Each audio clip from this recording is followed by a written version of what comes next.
Singh surname रखने से हत्या और एक कथावाचक की जाति पता लगने के बाद उसको टकला करके उसका अपमान किया जाता है। और ये सब किसके इशारे पर जातिवाद की आग सुलग रही है।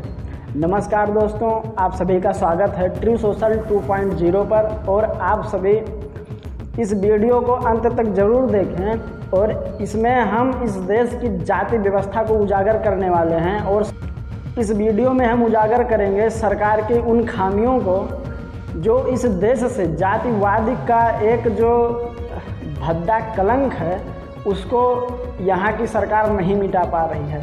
क्यों नहीं मिटा पा रही है, क्या है इसके पीछे कारण, समझेंगे हम आगे वीडियो में।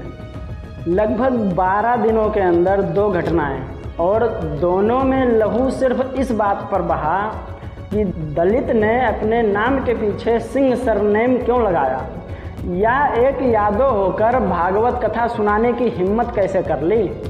उत्तर प्रदेश के चित्रकूट जिले में एक दलित युवक की 2 ठाकुर युवकों ने पीट कर हत्या कर दी, सिर्फ इसलिए कि दलित रामराज ने अपने नाम के पीछे सिंह सरनेम लगा लिया था।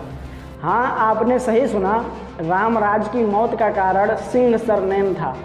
बस यही उसकी सबसे बड़ी गलती बन गई। गांव के ही 2 दबंग ठाकुर युवकों को ये बात चुभ गई। बोले, तू सिंह कब से हो गया, और फिर पीट कर मार डाला। घटना सीसीटीवी कैमरे में कैद हुई, लेकिन सरकार और सत्ता सब मौन है।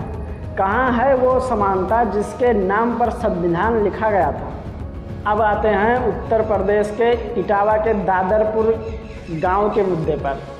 कथावाचक मुकुटमणि यादव जो भजन गा रहे थे, राम की कथा सुना रहे थे, लेकिन जैसे ही पता चला कि ब्राह्मण नहीं यादव जाति से हैं मुकुटमणि यादव, उनको बुरी तरह से पीटा गया, उनका सिर मुड़वा दिया गया, चोटी काट दी गई।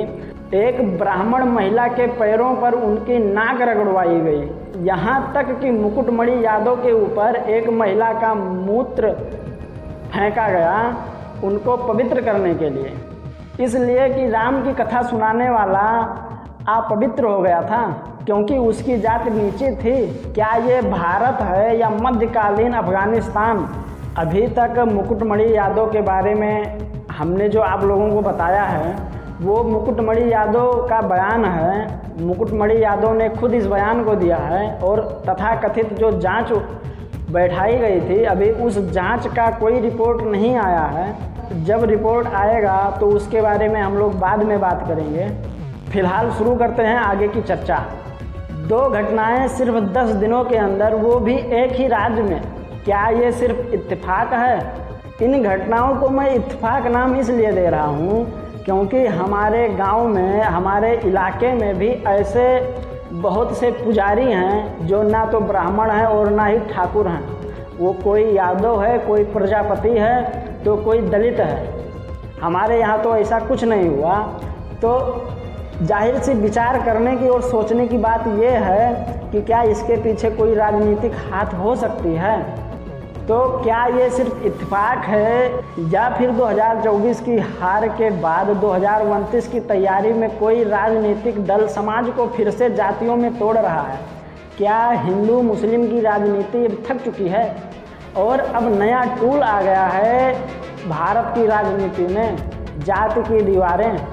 क्यों नहीं उठती आवाज़ सीएम योगी की तरफ से जब एक दलित मारा जाता है? क्यों नहीं कोई टास्क फोर्स बनती है जब कई ब्राह्मण मिलकर एक आदमी के साथ हिंसा करते हैं, वो भी सिर्फ इसलिए कि उसने भागवत कथा सुनाई, राम का नाम लिया?